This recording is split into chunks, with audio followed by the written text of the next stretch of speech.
शुरू होती है एक सुनसान शहर से, जहाँ पर कोई इंसान हमें आजू बाजू नजर नहीं आता। और फिर एक फार्मेसी स्टोर के अंदर एक छोटा बच्चा, उसका बड़ा भाई और उन दोनों की बड़ी बहन और उन लोगों का माँ बाप मौजूद होता है। तो उन दोनों का जो बड़ा बेटा होता है वो बीमार होता है। इस वजह से वो लोग फार्मेसी स्टोर आते हैं ताकि उसके लिए कुछ दवाइयाँ ले सके। और उनकी जो बड़ी बेटी है वो सुन बोल नहीं सकती, लेकिन ना जाने क्यों सभी लोग नंगे पैरों में ही चल रहे हैं। ऐसा लगता है कि वो लोग आवाज़ नहीं करना चाहते। इसके बाद उन दोनों का जो सबसे छोटा वाला बच्चा है, उसको उस फार्मेसी स्टोर में एक खिलौना पसंद आता है। तो वो उस खिलौने को लेकर अपने मम्मी डैडी के पास जाता है, लेकिन उसके मम्मी पापा उस खिलौने को लेने से मना कर देता है क्योंकि वो खिलौना बहुत ज़्यादा शोर मचाएगा।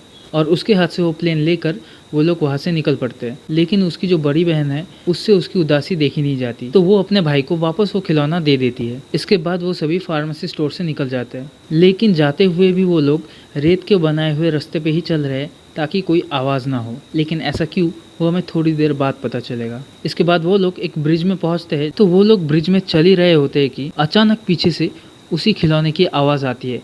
और वो दोनों जब पीछे मुड़ के देखते हैं तो उन्हें ये दिखता है कि उस बच्चे ने उस खिलौने को खेलना शुरू कर दिया है। और जैसे ही ये नज़ारा उसकी माँ देखती है वो रो पड़ती है, मानो ऐसा कि उसे पता लग गया हो कि अब उसका बच्चा नहीं बचेगा। और उस बच्चे को बचाने के लिए उसका फादर बहुत ही तेजी से उसकी तरफ दौड़ता है। लेकिन अचानक पास ही के जंगल से एक मॉन्स्टर अचानक आकर उस बच्चे को मार देता है। और अब हमें ये पता चलता है कि क्यों वो लोग साउंड को अवॉइड कर रहे हैं। ये जो मॉन्स्टर है ये सिर्फ साउंड पर ही रिएक्ट करता है, इसीलिए वो लोग बिना साउंड के ही सब कुछ कर रहे होते हैं। उस हादसे को अब 472 दिन हो चुके हैं और उन बच्चों की जो माँ है वो भी अब प्रेग्नेंट है। और टमी का साइज देख के लगता है कि वो शायद 9 महीने प्रेग्नेंट है। इसके बाद हम लोग देखते हैं कि वो लोग कैसे बिना आवाज के अपना जिंदगी बिताते हैं। वो लोग आपस में इशारों में बात करते हैं, रेत के बनाए हुए रास्ते पे चलते हैं, पत्तों के प्लेट में खाना खाते हैं, ये सब। और फिर एक शाम को वो दोनों भाई बहन आपस में लूडो या फिर ऐसा ही कोई गेम खेल रहे होते हैं और गलती से उस लड़के से वहां पर रखा लालटेन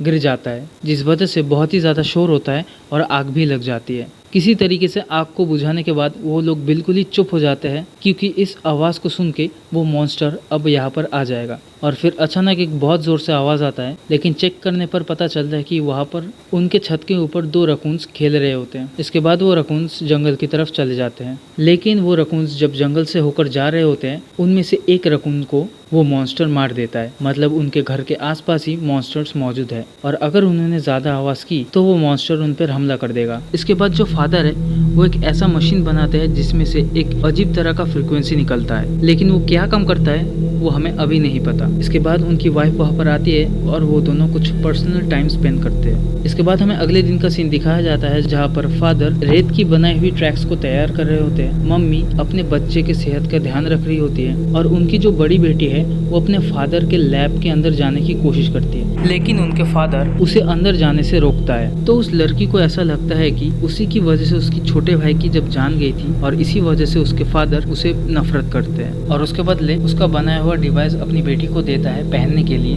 जिसमें से अजीब तरह के फ्रीक्वेंसीज निकलते हैं। इसके बाद फादर अपने बेटे को बाहर लेके जाना चाहता है, लेकिन उसका बेटा बहुत ही ज्यादा डरपोक होने की वजह से जाने से मना कर देता है क्योंकि बाहर मॉन्स्टर्स घूम रहे हैं और इस सिचुएशन में किसी को भी डर लग सकता है। तो उसकी बेटी इसके बदले जाना चाहती है, लेकिन फादर इस चीज के लिए मना कर देता है, जिससे नाराज होकर वो अपने कमरे में चली जाती है। इसके बाद वो अपने बेटे को लेके खाना ढूंढने के लिए निकल पड़ता है। अब हमें लड़की को दिखाया जाता है जो कमरे में बैठ के खुद को ही दोष दे रही होती है अपने भाई की मौत की वजह से। उसे लगता है कि वही जिम्मेदार है अपने भाई की मौत की। इसके बाद वो अपना बैग पैक करके घर से बाहर निकल जाती है। अब हमें बाप बेटे को दिखाया जाता है जो नदी किनारे पहुंचते हैं, जहाँ पर फादर मछली पकड़ने के लिए एक ट्रैप बिछा के रखा था बहुत पहले से, और वो लोग यहाँ पर चेक करने आए हैं कि कोई मछली असल में फंसी भी है या नहीं। चेक करने पर उन लोगों को एक मछली मिलती है और फादर से गलती से वो मछली गिर जाती है, जिसकी वजह से थोड़ा सा ही शोर होता है, लेकिन उसी शोर की वजह से वो लड़का बहुत ही ज्यादा डर जाता है कि कोई मॉन्स्टर ना आ जाए। तब उसके फादर उसे ये समझाता है कि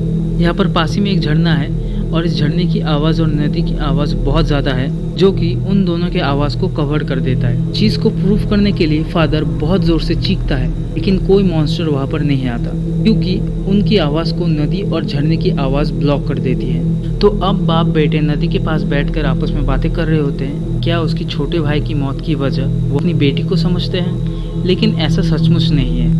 लेकिन ये चीज फादर अपने बेटी को कह नहीं पाते। इसके बाद हमें लड़की को दिखाया जाता है जो कि उसी ब्रिज में उसी जगह पर होता है जहाँ पर मॉन्स्टर ने उसकी भाई को मार दिया था। बेसिकली वो यहाँ पर अपने भाई को याद करने के लिए आई है। इसके बाद शाम हो जाती है और घर में मॉम का सीन दिखाया जाता है और अचानक मॉम का पेट दर्द होना शुरू हो जाता है। ऐसा लगता है कि उनकी डिलीवरी किसी भी वक्त हो सकती है। तो वो अपने हाथ में अपने सबसे पहले छोटे बच्चे की पिक्चर को लेकर सीढ़ियों से उतर रही होती है और उन्हीं सीढ़ियों में से एक किल निकला हुआ होता है जो कि मॉम के पैरों में चुभ जाती है, जिस वजह से उनको बहुत ही ज्यादा तेज दर्द होता है और उनके हाथ से वो पिक्चर गिर के टूट जाता है, जिससे बहुत ही ज्यादा शोर होता है। लेकिन वो अपने आप को चीखने से किसी तरीके से रोक देती है। और दूसरी तरफ बाप बेटे जब घर वापस आ रहे होते हैं तो रास्ते में उन्हें एक बुरा शख्स मिलता है जिसके सामने उसी की ही बीवी की लाश होती है और वो बुरा शख्स बहुत जोर से चीखता है, जिस वजह से फादर अपने बेटे को लेकर पासी के एक पेड़ के पास जाकर छुपते हैं और अपने बेटे का मुंह बहुत जोर से बंद कर देते हैं ताकि वो डर के मारे चीख ना पाए। और अब मॉन्स्टर आवाज सुनकर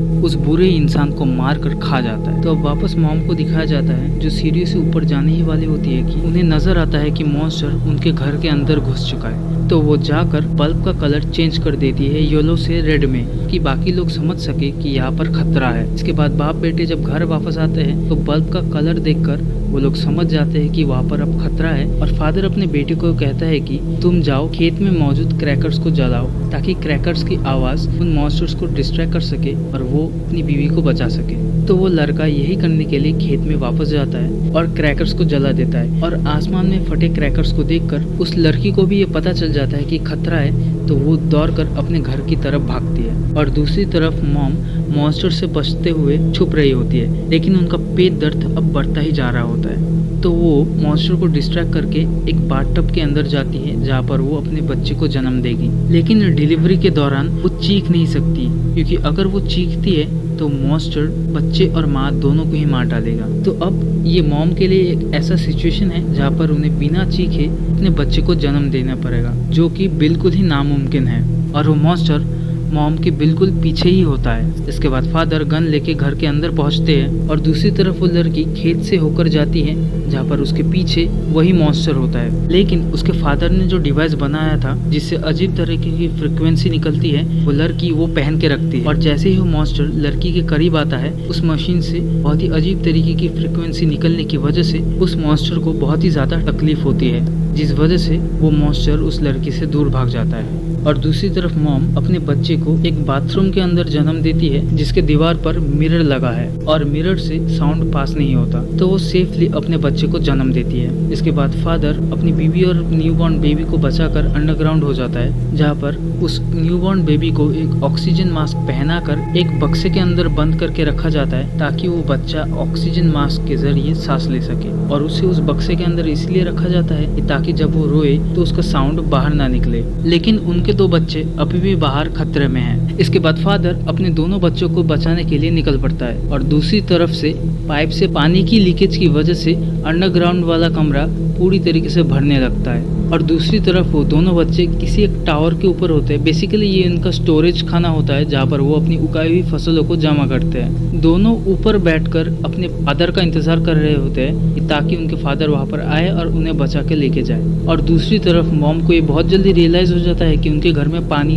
भर रहा है और तभी वहाँ पर वो मॉन्स्टर भी आ जाता है जो बिल्कुल मॉम के सामने होता है और उन दोनों के बीच में वो न्यू बॉर्न बेबी अपने बक्से में होता है जो पानी में तैर रहा है। इसके बाद वो मॉन्स्टर उस बेबी के नजदीक जाता है और मॉम भी बिना कोई आवाज किए उस बच्चे को वहां से लेकर छुप जाती है। और दूसरी तरफ से वो लड़का स्टोरेज खाने के ऊपर से नीचे गिर जाता है और उसे बचाने के लिए उसकी बहन भी नीचे कूद जाती है। और इसी दौरान बहुत जोर से आवाज होता है जिसकी वजह से वो मॉन्स्टर अब मॉम का पीछा छोड़ के उन दोनों बच्चों की तरफ भागता है। इसके बाद वो मॉन्स्टर वहाँ पर पहुँच के उन बच्चों पे हमला करने लगता है, लेकिन वो बच्चे किसी एक स्टील की चीज को अपना गार्ड बनाकर किसी तरीके से बचे हुए हैं। और उसी दौरान उस लड़की की कान में लगे उस डिवाइस में से वही फ्रिक्वेंसी दोबारा निकलने लगती है जिसकी वजह से उस मॉन्स्टर को बहुत ज़्यादा तकलीफ होती है और वो वहाँ से भाग जाता है। इसके बाद वो दोनों अपने पापा से मिलते हैं जहाँ पर उन दोनों के पापा उन लोगों को एक ट्रक के अंदर बिठाकर एक हथियार लाने जाता है और वो मॉन्स्टर ठीक उनके ऊपर होता है और वो मॉन्स्टर फादर के ऊपर हमला करने लगता है, जो देखकर उनका बेटा बहुत जोर से चीखता है और वो सुनकर मॉन्स्टर उनकी तरफ आगे बढ़ता है और मॉन्स्टर के करीब पहुंचते ही उस लड़की के कान में लगा डिवाइस फिर से एक्टिवेट हो जाता है, जिसकी वजह से वो इस बार उसकी फ्रीक्वेंसी को कम कर देती है और इस बार मॉन्स्टर को कोई प्रॉब्लम भी नहीं होता और वो उन दोनों पर हमला करने लगता है। और अब उन दोनों बच्चों को बचाने के लिए उनके फादर अपनी जान का सैक्रिफाइस कर देते हैं, लेकिन मरने से पहले वो अपनी बेटी को ये कहना चाहते थे कि वो उनसे बहुत ज्यादा प्यार करते हैं और अपने भाई की मौत की वजह से वो अपनी बेटी को कभी भी जिम्मेदार नहीं मानते। और ये सारी चीज मॉम सीसीटीवी कैमरा के थ्रू देख रही होती है। इन सभी चीजों के बीच अब सुबह होने लगती है और दोनों बच्चे अब मॉम के साथ होते हैं। इसके बाद वो सभी फादर के रिसर्च लैब के अंदर जाते हैं और मॉम भी एक गन लेकर तैयार रहती है और अपने बच्चे को अपने बड़े बेटे के साथ पीछे छुपा देती है। इसके बाद वो मॉन्स्टर उस कमरे के अंदर आ जाता है। तब उस लड़की को ये आइडिया आता है कि उसके कान में लगा डिवाइस की फ्रीक्वेंसी को अगर इंक्रीज किया जाए तो इस मॉन्स्टर को खत्म किया जा सकता है। तो वो अपने कान में लगा उस डिवाइस की फ्रीक्वेंसी को बढ़ा देती है और उस डिवाइस को एक माइक के सामने रखती है ताकि उसकी फ्रीक्वेंसी और भी ज्यादा लाउड हो और इसी तरीके से वो मॉन्स्टर को काबू में करती है और मॉम अपनी गन से उस मॉन्स्टर को मार देती है। लेकिन इतने लाउड फ्रीक्वेंसी को सुनकर दूसरे और मॉन्स्टर्स उस घर की तरफ खींचे चले आते हैं और यहीं पर ही मूवी खत्म हो जाती है। इसकी आगे की कहानी जानने के लिए मेरे चैनल पे इसका पार्ट 2 का वीडियो ऑलरेडी अपलोडेड है, उसे जाके जरूर देखें।